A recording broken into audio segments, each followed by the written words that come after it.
daawadayaal waxaa hadda khadka telefoonka si toos ugu jira barasaabka gobolka Sanaag ee SSC Khaatumo gudoomiye soo dhawow bal waxaad nooga warbixisaa xaaladihii ugu dambeeyay ee magaalada Ceerigaabo iyo guud ahaan gobolka Sanaag aad iyo aad baad u mahadsan tahay waana dhowahay waa ku salaamayaa xaalad dagaal baa lagu jiraa war badan oo aan hadda ku siin karaa dagaalkii shalay dhacay waxba inaga xaggeena ma gaadhin كل خسارة وادعي يجا ويرر كلاهايو وريبة بوليس يونيمان مدتري يبي هاين شعب كنا وصوت دبكعي شالي سدا سوق بيروضي ورأي قرح دو دعدي با بوشوك سدي دجال كاسي ماركا حالي وال ليس أساسيين لكن ليسوا مجلين marka maanta uu bilowday dibadda iyo gudahaba waa ka bilaabay yahay waa ka yare fogahayo hadda ku sii socdaa insha Allah waan tagayaa aageeda dagaalka waxa sheegtay inuu xalay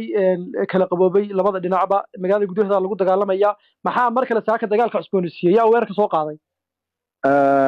mar walba weerarku iyagu baa soo qaada mar walba inagu mar aynu wax weeraraaba ma ciidanka SSC Khaatumo hadda xagee uu ku sugan yahay ciidanka SSC Khaatumo hadda wuxuu ku sugan yahay xagal buu joogaa xagal magaalada xoonkeeda intee bay u jirtaa magaalada Ceerigaabo magaalada waa kiiloomitir iyo laba wax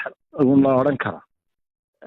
waxaa la sheegay dagaalku kii shalay inuu ku xoog badan yahay labada dhinacba gurmada ay u yimaadeen ma jiraan wax khasaare ah oo dhankiina xaqiijin kartaa wax hadeer naloo soo sheegay ma jirto kolley de waad garan kartaa meel xabadi ka dhacayso inkastoo ilaahay de qofka naftiisa hayo uu isagu badbaadada iska leeyahay wax kolley hadeer wax naloo soo sheegay ma jirto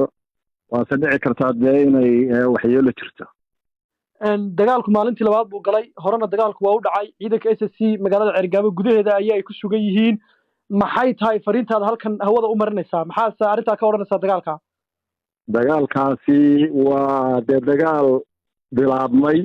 waxaana bilaabay maamulka Soomaalidiidka ah oo muxuu ahaa in badanna waliba dabada ka waday aad iyo aad baan u ilaalinaynay magaaladaas nabadeeda in lagu wada joogo waxay ka suurtageli weyday maamulka iyo ciddii la caqliya